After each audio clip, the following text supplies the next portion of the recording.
بسم اللہ الرحمن الرحیم۔ آپ سب کا شکریہ کہ آپ یہاں تشریف لے کر آئے۔ آج آپ کو یہاں پر بلانے کا مقصد آپ کے علم میں ہے کہ ایک فنڈنگ کیس کے حوالے سے جو موجودہ تباہی حکومت ہے وہ آئے روز ان کے وزراء 16 10 پریس کانفرنسیں جو ہے وہ فرما رہے ہیں اور ان کو مہنگائی کے اوپر جو ملک کی معیشت تباہی کے دہانے کے اوپر کھڑی ہوئی ہے اور جو اس وقت عام آدمی کو مشکلات ہیں پچھلے تقریباً 4 ماہ سے جب سے یہ امپورٹڈ حکومت اقتدار میں آئی ہے اس کے اوپر ان کی کسی قسم کی کوئی توجہ نہیں ہے اور سوتے جاگتے اٹھتے بیٹھتے ان کو جو ہے وہ عمران خان نظر آتا ہے۔ بنیادی طور کے اوپر آپ نے دیکھا کہ ان کا یہ دعویٰ تھا کہ یہ اقتدار میں آنا چاہتے ہیں کیونکہ مہنگائی بہت زیادہ ہو گئی ہے۔ 3.5 سال میں عمران خان نے مہنگائی کر دی ہے تو مہنگائی کے خاتمے کے لیے اقتدار میں آ رہے ہیں۔ آپ نے دیکھا کہ ان کے اقتدار میں آنے کے بعد جو مہنگائی کم ہونے کی بجائے مہنگائی کے اندر ڈبل اضافہ ہو گیا، یعنی جو سینسٹیو پرائس انڈیکس جو مہنگائی کی شرح ہفتہ وار آتی ہے ہمارے دور حکومت میں 2022 اپریل میں وہ 17% تھی جو آج بڑھ کے 40% جو ہے وہ ہو چکی ہے۔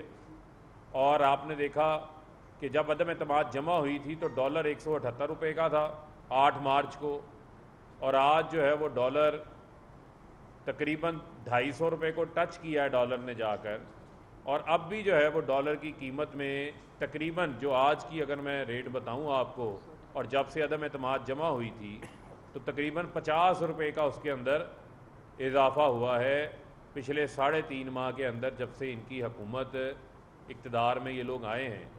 اور آپ نے دیکھا کہ لوڈ شیڈنگ بھی شدید پاکستان کی عوام نے برداشت کر رہی ہے۔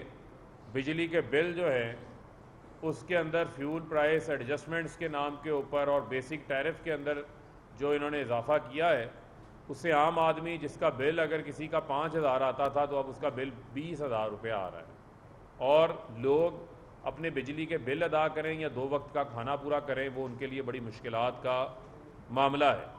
اسی ساری صورتحال کے دوران آپ نے دیکھا کہ 17 جولائی کو 20 پنجاب کے حلقوں کے اندر ضمنی انتخابات ہوتے ہیں اور تمام تر دھونس دھاندلی دباؤ پولیس گردی، اس کے باوجود آپ نے دیکھا کہ لوگوں نے عمران خان کے امیدواران کو جو ہے وہ ریکارڈ ووٹ دیے، اور کبھی ضمنی انتخابات کے اندر اتنا ٹرن آؤٹ نہیں ہوتا جو ٹرن آؤٹ اس وقت ہوا، اور ان کو یہ پتہ چل گیا کہ تمام 13 کی 13 جماعتیں اور ان کے ساتھ شامل جتنی بھی طاقتیں ہیں وہ ان کو شکست ہوئی پاکستان کی عوامی طاقت سے۔ اور یہی میں سمجھتا ہوں کہ پاکستان کے اندر ایک جمہوریت کی مضبوطی کا بھی ایک بڑا اہم مرحلہ ہے کہ عوام نے یہ بتایا کہ پاکستان کے اندر جو الٹیمیٹ حاکم ہے وہ پاکستان کی عوام ہے، اور عوام کی منشا کے خلاف اگر کوئی فیصلہ کرے گا تو لوگ پھر اس کو اپنے ووٹ کی طاقت سے جو ہے اس کو شکست دیں گے۔ تو میں یہ سمجھتا ہوں کہ یہ بڑا ایک اہم معاملہ ہے جس کی طرف میں اب آپ کی توجہ دلانا چاہتا ہوں۔ آپ کے یہ بھی علم میں ہے کہ پہلے رجیم چینج کی سازش تھی، رجیم چینج کی سازش میں یہ شامل تھا کہ عمران خان کو وزارت عظمیٰ کی کرسی سے اتارنا، اقتدار سے باہر کرنا ہے، لیکن انہوں نے یہ دیکھا کہ عمران خان وزارت عظمیٰ سے اترنے کے بعد مزید پاپولر ہو گئے ہیں، اور عمران خان کی تاریخی پاپولیرٹی ہے آج، یعنی 26 سال کے اندر 2018 کے انتخابات میں بھی عمران خان کی وہ عوامی پاپولیرٹی نہیں تھی جو آج 2022 کے اندر ہے، اور یہ پاپولیرٹی کے اندر عمران خان اپنی پاپولیرٹی کی اس وقت پیک کے اوپر جو ہے وہ موجود ہیں۔ تو لہٰذا یہ بڑا ایک میں سمجھتا ہوں کہ ان کے لیے پریشان کن معاملہ ہے، اور یہ پی ڈی ایم کی تمام جماعتیں اس ٹائم عمران خان سے جو ہے وہ خوف زدہ ہیں۔ انتخابی میدان کے اندر یہ عمران خان کا مقابلہ ہی نہیں کر سکتے، اور انتخابی میدان کے اندر آپ نے دیکھا جس طریقے کی بدترین ان کو شکست ہوئی۔ 3.5 سال ہم یہ سنتے رہے کہ یہ کہتے تھے کہ ہم نئے انتخابات کروائیں، اور آپ نے دیکھا جب سے یہ اقتدار میں آئے ہیں یہ نئے انتخابات سے بھاگ رہے ہیں، اور اب نئی سازش انہوں نے تیار کی ہے جس کے اندر الیکشن کمیشن کو انہوں نے ساتھ ملایا ہے، اور یہ رجیم چینج سازش پارٹ 2 ہے، اور اس کے اندر ان کی یہ سازش ہے کہ عمران خان کو کسی طریقے سے انتخابی عمل سے ہی باہر کر دیا جائے، اور ٹیکنیکل گراؤنڈ کے اوپر عمران خان کو جو ہے وہ انتخابات میں حصہ لینے سے جو ہے وہ روکا جا سکے۔ تو میں یہ ان کو بتانا چاہتا ہوں کہ یہ جو ان کی سازش ہے یہ پاکستان کی عوام کسی صورت بھی اس کو کامیاب نہیں ہونے دے گی، عوام کو یہ کسی صورت قابل قبول نہیں ہے۔ آج آپ نے دیکھا کہ نہ صرف ابھی پارلیمنٹینینز کا احتجاج جاری ہے الیکشن کمیشن کے باہر، لاہور میں احتجاج جاری ہے، باقی شہروں میں احتجاج جاری ہے، اسی کے ساتھ ساتھ آج شام 7 بجے عمران خان صاحب بھی جو ہے وہ قوم سے خطاب کریں گے۔ اسلام آباد F9 پارک میں بھی بہت بڑا جو ہے وہ پروٹیسٹ ہونے جا رہا ہے اس حوالے سے۔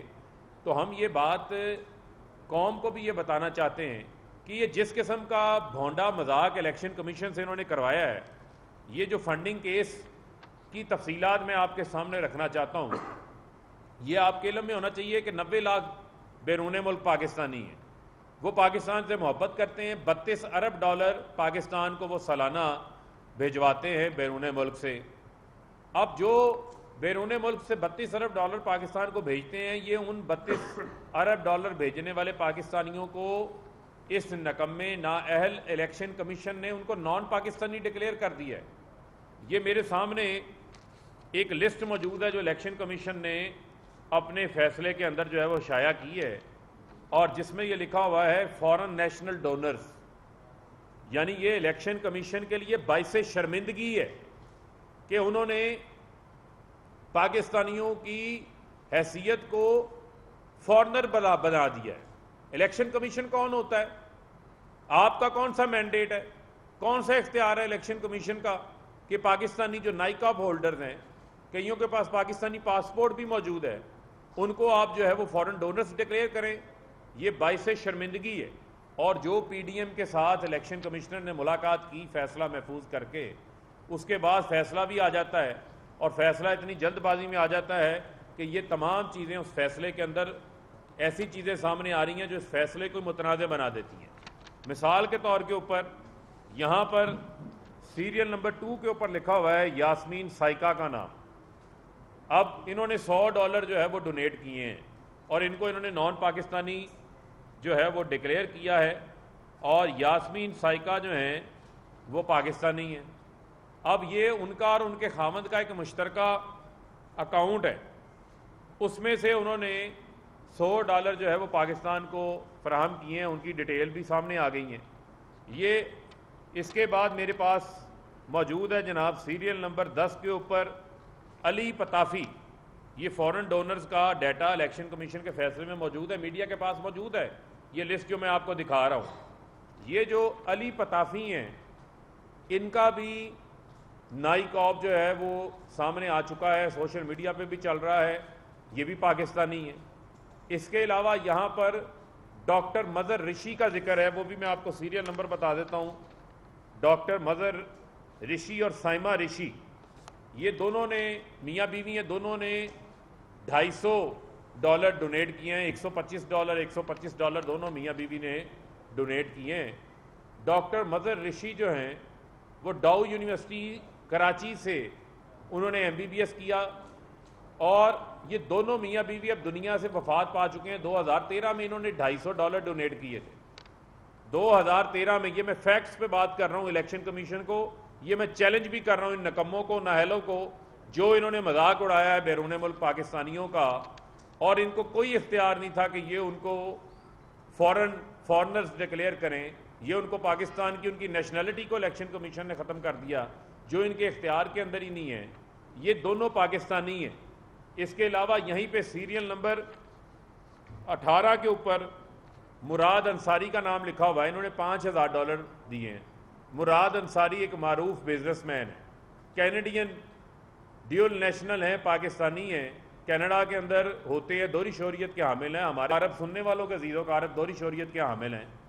دوہری ڈیول نیشنل قانون کے مطابق فنڈ دے سکتا ہے. انہوں نے مراد انصاری کو بھی جو ہے وہ ڈیول نیشنل لکھا ہوا ہے. اس کے علاوہ بینش فریدی کا بیان بھی جو ہے وہ سوشل میڈیا پہ خاتون ہے, آپ نے دیکھا ہوگا پچھلے 2-3 دن سے سرکولیٹ کر رہا ہے. یہ مراد انصاری بھی اپنا ویڈیو بیان جو ہے وہ جاری کر چکے ہیں, ان کا بیان بھی سوشل میڈیا کے اوپر جو ہے وہ سرکولیٹ کر رہا ہے. یہ سارے جو ان کی لسٹ میں سے نام سامنے آ رہے ہیں جن کو انہوں نے فورن ڈونرز لکھا ہوا ہے, یہ تمام پاکستانی ہیں. تو آپ کس حیثیت سے ان کے نام جو ہے وہ تبدیل کر رہے ہیں؟ آپ کس حیثیت سے کہہ رہے ہیں کہ جناب ان کی جو ہے وہ ڈونیشن جو ہے وہ فورن ڈونیشن ہو گئی ہے؟ اسی طرح یہاں پر ایک اور نام ہے ورشا لتھرا لکھا ہوا ہے, انہوں نے سیریل نمبر 16 پہ ان کے نام پر انہوں نے $125 ڈالے ہوئے ہیں, جبکہ ان کا خاوند ہے, ان کا جوائنٹ اکاؤنٹ ہے, اس کے خاوند کا نام ہے توصیف بٹ, یعنی کہ توصیف بٹ اور بشرا لتھرا جو ہیں یہ ان کا جوائنٹ اکاؤنٹ ہے میاں بیوی کا. جس طرح رومیتا شیٹھی نکال لی تھی انہوں نے باہر. رومیتا شیٹھی ناصر حسین کی بیوی ہیں. ناصر حسین امریکہ میں رہنے والا پاکستانی ہے, سنگاپور میں ان کا جوائنٹ اکاؤنٹ تھا, وہاں سے ناصر حسین نے اپنی جوائنٹ اکاؤنٹ سے $250 جو ہے وہ پی ٹی آئی کو ڈونیٹ کیے, وہ پاکستانی ہیں. انہوں نے 125 اس میں سے آدھا یعنی کہ رومیتا شیٹھی کے نام پہ ڈال دیا. یہ نکموں کا کام چیک کریں آپ, یہ ان کی اہلیت ہے, یہ ان کی استطاعت ہے الیکشن کمیشن کی. یہ ملک کے اندر فری اینڈ فیئر صاف اور شفاف انتخابات کرائیں گے. اسی طریقے سے یہ توصیف بٹ جو ہے یہ جوائنٹ اکاؤنٹ ان کا ہے, یہ اس جوائنٹ اکاؤنٹ سے $250 پی ٹی آئی کو ڈونیٹ کرتے ہیں, لیکن اس کی بیوی جو ہے وہ کسی اور اوریجن کی ہو سکتی ہیں, لیکن وہ اس کا خاوند جو ہے وہ پاکستانی ہے اور جوائنٹ اکاؤنٹ ہے. جوائنٹ اکاؤنٹ سے اس نے پیسے دے دیے تو اس کو بھی انہوں نے فورن نیشنل بنا دیا. تو اس قسم کے یہ میں نے آپ کو 8-10 لوگوں کے نام بتا دیے ہیں اسی لسٹ کے اندر سے.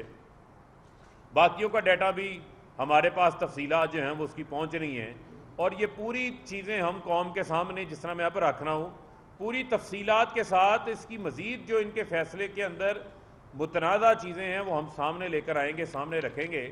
مجھے آپ یہ بتائیں یہ اتنی چیزیں سامنے آنے کے بعد کیا الیکشن کمیشن کو توفیق ہوئی تھی؟ اس کا مطلب آپ تحقیقات نہیں ٹھیک کر سکے. یہ جو کہتے ہیں جی ہم 8 سال سے بیٹھے تھے, 4 سال سے تمہاری اسکروٹنی کمیٹی کام کر رہی تھی, تو اسکروٹنی کمیٹی نے کیا کام کیا, کیا تفصیلات اسکروٹنی کمیٹی نے جو ہے وہ حاصل کی ہیں؟ آپ کی تحقیقات کے اندر انویسٹیگیشن ہی اتنی بوسیدہ, اتنی سکم زدہ ہے, جس میں اتنی چیزیں سامنے آ گئی ہیں کہ آپ کا یہ سارا فیصلہ متنازع ہو گیا ہے. اور اسی کو بنیاد بنا کر جو ہے یہ پی ڈی ایم کی تباہی حکومت کہتی ہے کہ ہم نے عمران خان کے خلاف ریفرنس دائر کرنا ہے, نااہلی کا ریفرنس دائر کرنا ہے. مجھے آپ بتائیں عمران خان کا نام ای سی ایل میں وہ لوگ ڈال رہے ہیں جن کا نواز شریف ملک سے بگوڑا ہے. عمران خان کا ای سی ایل میں نام وہ ڈال رہے ہیں اس نالائق اعظم شہباز شریف کا بیٹا ملک سے بھاگا ہوا ہے, سلمان شہباز, اس کا داماد علی عمران ملک سے باہر بھاگا ہوا ہے, حسین نواز, حسن نواز ملک سے باہر بھاگے ہوئے ہیں, اشتہاری ہیں, وہ بگوڑے ہیں. آپ عمران خان کا نام ای سی ایل میں ڈالیں گے؟ عمران خان کو تو ویسے ہی ملک سے باہر جانے کا شوق نہیں ہے, اس کا جینا مرنا پاکستان کے اندر ہے. یہ ریفرنس بنانے کا جو شوق آپ کو چڑھا ہوا ہے, آپ کو پتہ ہے فورن پارٹی کو بین کرنے کے لیے ریفرنس کس بنیاد پہ بن سکتا ہے کہ اگر کوئی سیاسی جماعت ملک کی سالمیت اور ملک کی انٹیگریٹی کے خلاف کام کر رہی ہو. تو پاکستان تحریک انصاف 26 سال ہم نے سٹرگل کی ہے, عمران خان تو ہمیشہ ملک کی سالمیت کی بات کی ہے. عمران خان نے ملک کو ورلڈ کپ جتایا, شوکت خانم ہاسپٹل دیا, نمر یونیورسٹی دی. عمران خان نے جو ہے وہ ناموس رسالت کا مقدمہ دنیا میں لڑ کے, اسلام و فوبیا کا مقدمہ دنیا میں لڑ کے, اسلام و فوبیا کے خلاف لڑ کے عالم اسلام کی نمائندگی کی ہے. عمران خان نے مودی کی جو انتہا پسندانہ سوچ تھی اقوام متحدہ میں جا کے ایکسپوز کی, دنیا کے سامنے ایکسپوز کی. آپ عمران خان کو کہیں گے کہ وہ جو ہے وہ فورن فنڈنگ لے رہا ہے؟ تو یہ وہ جماعتیں جو انتخابی میدان میں عمران خان کا مقابلہ نہیں کر سکتی, وہ یہ نئی سازش تیار کر کے بیٹھی ہوئی ہیں, اور اس سازش کی اصل حقیقت جو الیکشن کمیشن سے مل کے انہوں نے رکھی ہے وہ میں آپ کے سامنے لے آیا ہوں.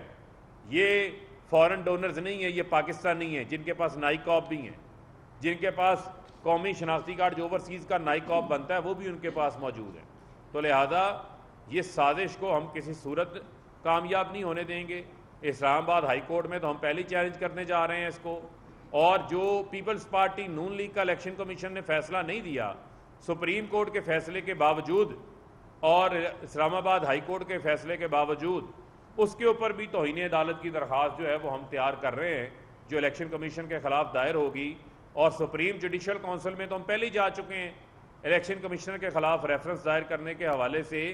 جو یہ ملاقاتیں کرتا رہا ہے پی ڈی ایم کے رہنماؤں کے ساتھ مل کے, تو یہ تو ساری دنیا کو پتہ ہے کہ ان کا کیا تعلق ہے نون لیگ کے ساتھ, وہ تفصیلات رشتہ داریاں کیا ہیں, وہ تمام چیزیں جو ہیں وہ کسی سے کوئی ڈھکی چھپی نہیں ہیں.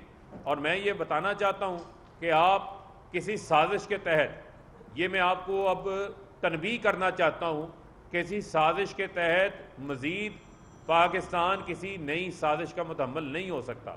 اور اس کے اگر نتائج آئیں گے تو وہ بڑے خوفناک نتائج آئیں گے, اور نتائج کے ذمہ دار بھی جو ہے وہ پھر آپ لوگ خود ہوں گے. آنا ہے تو انتخابی میدان کے اندر ہمارا مقابلہ کریں. عمران خان اپنی ذاتی کمائی کا حساب 40 سالہ کمائی کا حساب سپریم کورٹ میں دے چکا ہوا ہے. 60 سے زائد ڈاکومنٹس عمران خان نے جمع کروائے تھے. آپ کی طرح یہ نہیں تھا کہ قطری خط لے آئے تھے, کبھی پیسہ دبئی گیا, اونٹوں کے ذریعے گیا, پھر پتہ چلا کہ جناب یہ تو پیسہ جو ہے وہ 90s کے اندر کک بیک سے لیا گیا ہے, میری لندن میں کیا, میری تو پاکستان کے اندر کوئی پراپرٹی نہیں ہے. یہ تمام فلمیں فلاپ ہو چکی ہوئی ہیں آپ کی. کبھی آڈیو ٹیپس آ جاتی ہیں, کبھی ان کے پاس بریف کیسوں کی کہانی آ جاتی ہے, کبھی عدلیہ کے اوپر دباؤ کے حوالے سے تنقید شروع کر دی جاتی ہے, الزامات شروع کر دیے جاتے ہیں. یہ سسیلین مافیا ہے, یہ گاڈ فادرز ہیں. اور آج توشہ خانہ کا ریفرنس مضحکہ خیز ریفرنس ہے. عمران خان نے کسی قسم کا کوئی خلاف قانون کام نہیں کیا. آپ کی طرح نہیں ہے کہ بی ایم ڈبلیو گھر لے جائیں, ترقی کا ادھار ملا, بغیر پیسے جمع کرائے آپ ہار لے جائیں. ویسے توشہ خانہ کے قانون میں یہ شامل ہے کہ آپ کو گاڑی ملے. عمران خان کو ملیشیا سے گاڑی ملی تھی, عمران خان نے وہ توشہ خانہ میں جمع کروائی, کیونکہ آپ وہاں وہ گاڑی آپ پیسے دے کے بھی نہیں لے کے جا سکتے. یہ توشہ خانہ کا قانون ہے. اور نواز شریف توشہ خانہ سے بی ایم مرسڈیز گاڑی گھر لے کے گیا, یہ آصف علی زرداری گاڑیاں توشہ خانہ کی لے گیا. وہی کیس ہے یسر رضا گیلانی کے اوپر جو توشہ خانہ ریفرنس بنا ہوا ہے. تو بنیادی طور کے اوپر یہ سارا چوروں کا ٹولہ جو خود NRO2 لے رہا ہے, جو کہتا ہے 50 کروڑ کی کرپشن نہیں ہوتی, تو میں یہ سمجھتا ہوں کہ اب وقت آ گیا ہے کہ ان کا بھی محاسبہ کیا جائے اور ان کا بھی احتساب کیا جائے. جی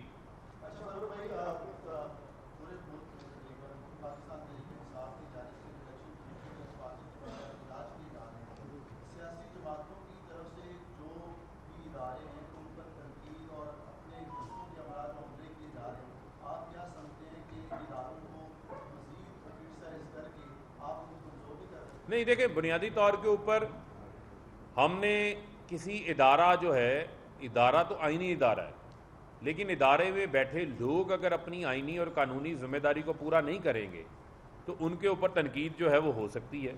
اور پھر میں آپ کو یہ بتاؤں گا کہ یہ جو الیکشن کمشنر ہے, الیکشن کمیشن ہے, یہ کوئی ایک ایگزیکٹو باڈی ہے.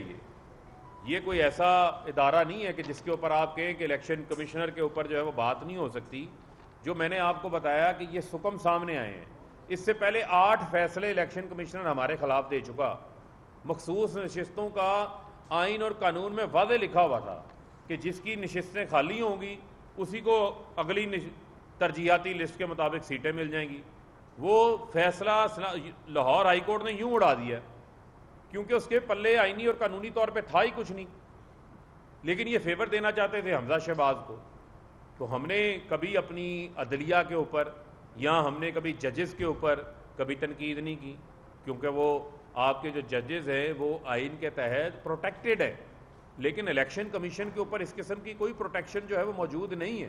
اور جہاں اتنا صاف باعث نظر آ رہا ہو, ایک ملک کی سب سے بڑی جماعت کہہ رہی ہمیں آپ پہ اعتماد نہیں ہے, لیکن پھر آپ ڈٹائی کے ساتھ سیٹ کے اوپر جو ہے وہ براجمان ہو کے بیٹھے رہیں گے, تو پھر آپ سے جائز سوالات تو پوچھے جائیں گے, تنقید بھی کی جائے گی. اور تنقید جو ہے وہ ہم بلا وجہ تنقید نہیں کر رہے, ہم حقائق کی بنیاد پہ تنقید کر رہے ہیں.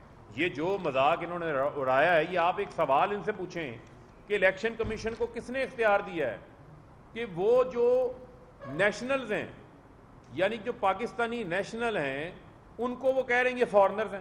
سامنے آ گئی نا، وہ لوگ جیتے جاگتے لوگ ہیں، ان کے ویڈیو سامنے آ گئی، شناختی کارڈ سامنے آ گئی، کسی سے ڈھکی چھپی چیزیں نہیں رہ گئی ہیں. جی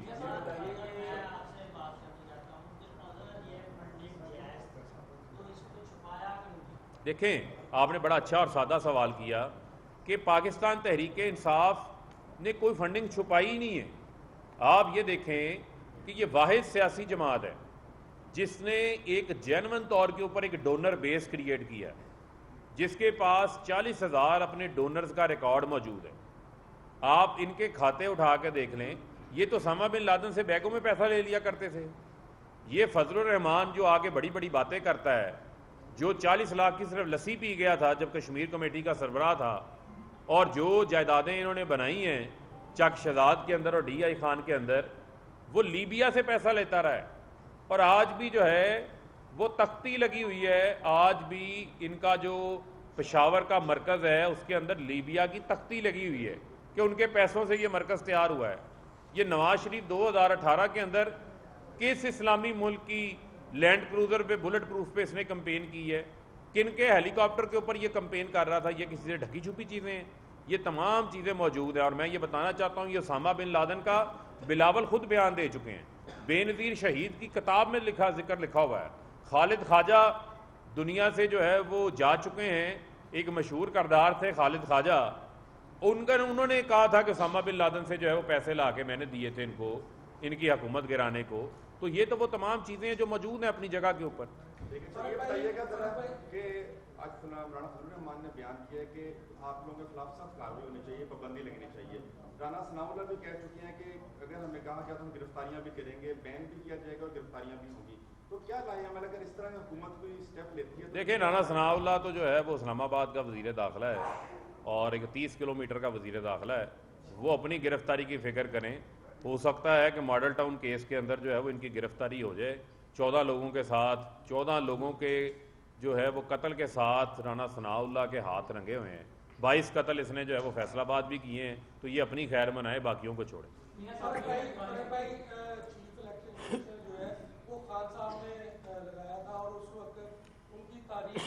وہ خان صاحب جی دیگر جو بعض غلطیاں ہوئی ہیں خان صاحب سے، ان میں سے یہ بھی ہے کہ کیا آپ سمجھتے ہیں کہ خان صاحب سے غلطی ہوئی ہے؟ دیکھیں، ہم تو بتا چکے ہیں کہ ایک ڈیڈ لاک موجود تھا الیکشن کمشنر کی تعیناتی کے اوپر.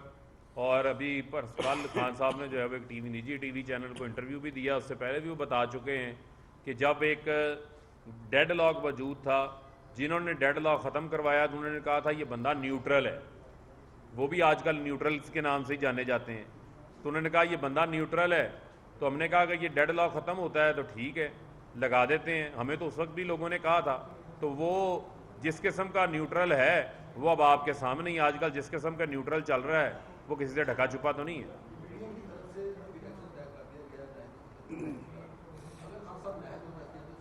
دیکھیں، یہ جو نااہلی ہے، یہ نااہلی کا لفظ جو ہے وہ ان کی چھیڑ بن چکا ہے. اور ملک کو انہوں نے لوٹا، دونوں ہاتھوں سے کھایا. کرپشن انہوں نے کی. عمران خان کے اوپر بتائیں کوئی کرپشن کا کیس ہے تو لے آئیں سامنے.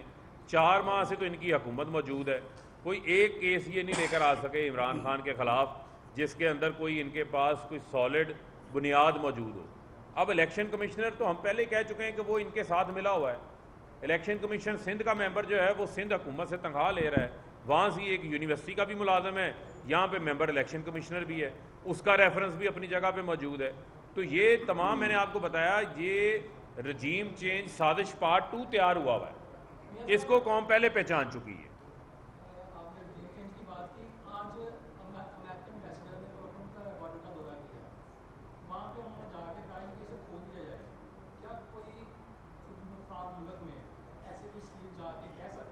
دیکھیں، یہی تو حشمت صاحب بات کی تھی عمران خان نے. ایبسلیوٹلی ناٹ کی جب بات کی تھی عمران خان نے، تو عمران خان نے کہا تھا کہ کوئی غیر ملک ہمیں ڈائریکشنز یا حکم نامے جاری نہ کرے. ہماری سرزمین کسی ملک کے امن کو تباہ کرنے کے لیے استعمال نہیں ہوگی، لیکن ہمیں کوئی حکم نہ دے. اب تو آپ دیکھ رہے ہیں کہ ڈرون حملے بھی ہو رہے ہیں. وہ ڈرون ہم لوگ کی نہیں سمجھ آ رہی وہ ڈرون کہاں سے اڑ کے گیا ہے، ابھی تک کوئی وضاحت آئی ہے؟ کسی جگہ سے کوئی جواب آیا ہے؟ آپ کو کیا لگتا ہے کہ ایران کبھی بھی امریکہ کو اپنی نہیں دے سکتا؟ اگر ایمن الظواہری والا ڈرون اٹیک ہوا ہے تو وہ کون سی ٹیریٹری؟ یہ وضاحت آنی چاہیے، یہ یو ایس کو بھی بتانا چاہیے وہ کہاں سے کس ٹیریٹری سے اڑ کے گیا ہے۔ اس حوالے سے یہاں پر بہت ساری قیاس آرائیاں پاکستان کے اندر بھی ہو رہی ہیں، اور سوشل میڈیا ان قیاس آرائیوں کے ساتھ جو ہے وہ بھرا ہوا ہے، اور ہم حق بجانب ہیں یہ سوال پوچھنا ہمارا بنتا ہے کہ کیا کوئی اجازت دے دی گئی ہے؟ اگر اجازت دے دی گئی ہے تو کس فورم کے تحت دی گئی ہے؟ اور اگر کوئی اجازت دی گئی ہے تو کیا وہ اجازت خفیہ رکھی گئی ہے؟ کس قیمت کے اوپر وہ اجازت دی گئی ہے؟ کیا کوئی معاہدہ ہوا ہے؟ اگر کوئی ایسا معاہدہ نہیں ہے، کوئی ایسی اجازت نہیں دی گئی، تو اس کے اوپر ابھی تک فارن آفس جو ہے وہ خاموش کیوں ہے؟ آ کر جو ہے ان تمام خبروں کی انہیں تردید کرنی چاہیے۔ لیکن ڈرون حملہ بقول امریکہ کے تو افغانستان میں ہوا ہے، ایمن الظواہری کو انہوں نے ٹارگٹ کیا ہے، اٹیک کیا ہے، وہ جیسے بھی کیا ہے، جو بھی معاملہ انہوں نے کیا ہے، لیکن یہاں پر ان قیاس آرائیوں کے حوالے سے وضاحت آنا جو ہے وہ بہت ضروری ہے۔ اچھا، آپ کو یہ ہے کہ ایک طرف کو 10-10 2-2 4-4 کر کے آپ کے اسپیکر ہیں وہ تحریک انصاف ایک طرف یہ کہہ رہی ہے کہ ہمیں اس الیکشن کمیشن پہ بالکل بھی ٹرسٹ نہیں ہے، تو کیا ضمنی انتخاب جو ہے وہ آپ کسی الیکشن نہیں دیکھیں، ہم نے ضمنی الیکشن تو پہلے بھی لڑا ہے، جو سیاسی میدان جو ہے وہ کبھی کوئی سیاسی جماعت خالی نہیں چھوڑتی، اس میں ہمارا یہ رائٹ ہے کہ ہم اپنا احتجاج بھی کریں اور دھاندلی کو روکنے کے حوالے سے اس کا سدباب بھی کریں۔ اور لاسٹ ٹائم جو ان کی دھاندلی ناکام ہوئی ہے، جو دھاندلی کو شکست ہوئی ہے، وہ عوام کا بڑی تعداد میں باہر نکلنا تھا۔ لوگ اتنی بڑی تعداد میں باہر نکلے کہ جہاں انہوں نے 10-10 15-15 ہزار ووٹ جعلی ڈالنے کا انتظام کیا ہوا تھا، وہ ووٹ ڈالنے کے باوجود جو ہے وہ ان کی امیدواران کو جو ہے وہ شکست ہوئی، کیونکہ عوام ان کو ووٹ ڈالنے کے لیے باہر نہیں نکلی۔ وہ 250 روپے لیٹر پٹرول پہ اور 550 روپے گھی کلو کے اوپر ان کو کوئی ووٹ نہیں دے گا۔ اور یہ بھی میں آپ کو جاتے جاتے خبر دے کے جانا چاہتا ہوں کہ ان کو فکر اور خوف زدہ یہ اس وجہ سے ہوئے ہیں کہ ان کے بہت سارے اراکین اسمبلی اب ان کے ٹکٹ کے اوپر الیکشن نہیں لڑنا چاہتے، اور یہ چند دن کی مہمان حکومت ہے۔ فاروق صاحب، آپ کی سوال یہ ہے کہ آج چیمبر آف کامرس کی جانب سے پریس کانفرنس کی گئی ہے کہ ایک تمام جماعتوں کو میثاق معیشت کو سائن کرنا چاہیے، اور جو جماعت اس میں جو ہے وہ بائیکاٹ کرے گی، تمام تاجر تنظیمیں اور صنعت کار تنظیمیں اس کا بائیکاٹ کر دیں گے۔ اور واضح طور پہ انہوں نے تحریک انصاف کا بھی کہا کہ تحریک انصاف کو بھی یہ ڈیڈ لاک ختم کرنا چاہیے، تو کیا سمجھتے ہیں تحریک انصاف کو میثاق معیشت؟ دیکھیں، ہم میثاق معیشت پہ ہمیں کوئی اعتراض نہیں ہے۔ اسی چیمبر آف کامرس کی پریس کانفرنس سے یہ بھی مطالبہ آیا ہے کہ ملک کے اندر فوری جنرل انتخابات بھی کروائے جائیں، جنرل الیکشنز ہوں گے، عوامی حکومت آئے اور وہ آ کر جو ہے وہ میثاق معیشت کرے، کسی قسم کا کوئی اعتراض نہیں ہے۔ ان چوروں کے ساتھ کون میثاق معیشت کرے جو کہتے ہیں ہم ناک سے لکیریں نکال چکے ہیں، IMF کے آگے دونوں ہاتھوں سے ہاتھ بھی جوڑ چکے ہیں، پاؤں بھی پکڑ چکے ہیں، اور پھر بھی ان کو قرضہ نہیں دے رہے۔ تو مجھے آپ یہ بتائیں کہ ان کے ساتھ کون بیٹھ کے میثاق معیشت کرے گا جو رات کو کچھ ہوتے ہیں، دن میں کچھ ہوتے ہیں؟ اور یہ 13 جماعتیں، 13 جھنڈے، 13 نظریے اور 13 علیحدہ علیحدہ ڈاکوں کی واردات، ان کے ساتھ کون بیٹھ کے میثاق معیشت کرے گا؟ یہ ملک کو فوری انتخابات کی طرف جانا چاہیے۔ انتخابات کی جو وہاں پہ بات ہوئی تھی وہ صرف آپ کے تحریک انصاف کا کارکن ہے، ٹکٹ کا امیدوار ہے، اس کی جانب سے ہوئی تھی۔ باقی صنعت کاروں کے حوالے سے تمام لوگوں نے یہ مطالبہ کیا تھا، سمیت احتشام صاحب بھی، کہ عمران خان صاحب کو بھی اس میں بیٹھنا چاہیے۔ اور میں نے تو آپ کو اپنا موقف یہ دے دیا کہ ہمارا موقف بڑا واضح ہے، اور پہلے بھی ہم اس بات کے اوپر اپنے موقف کو دہرا چکے ہیں کہ ملک کے اندر ہر قسم کا میثاق ہو سکتا ہے سوائے چوروں کو NRO دینے کے، لیکن اس کے لیے بنیادی شرط یہ ہے ملک کے اندر فوری، صاف اور شفاف انتخابات۔